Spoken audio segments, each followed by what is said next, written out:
My name is Chanel Miller, and I am an artist. I was first introduced to the world through the media as a victim, and that was an identity that I didn't want. And I thought, if I don't begin to actively shape myself, then there's an identity waiting for me that will be all-consuming and threaten to define me for the rest of my life.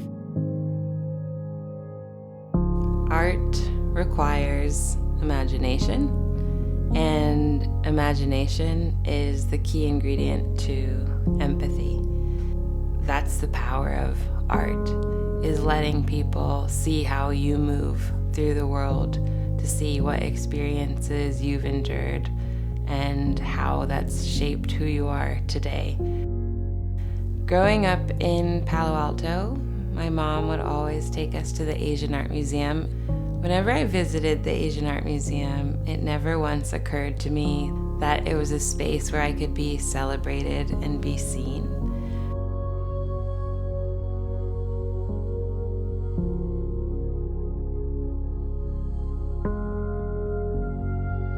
I hope any visitors who come through will see my work there and say, maybe this is possible for me too. The title of the piece is I was, I am, I will be. They're unfinished sentences. I encourage any viewer to fill in those phrases with their own experiences and to take the time to reflect on their own life trajectory.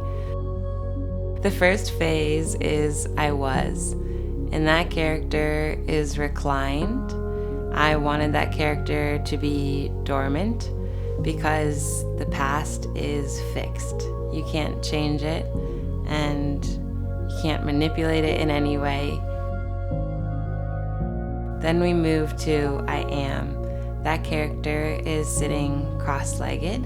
In the present is the only time we can be fully grounded, and the present is always here if we need to center ourselves. And then I will be. The character is gradually getting up, and I like that it doesn't end with a final note.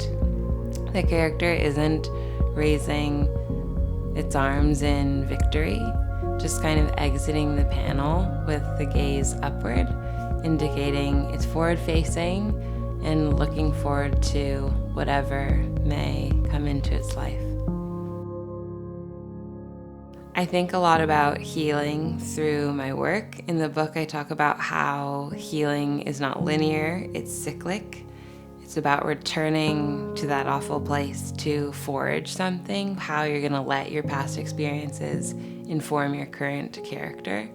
And so in this piece, I valued that process, and it was about accepting that I'll never arrive somewhere, I'll never officially become something or get a certificate of survival.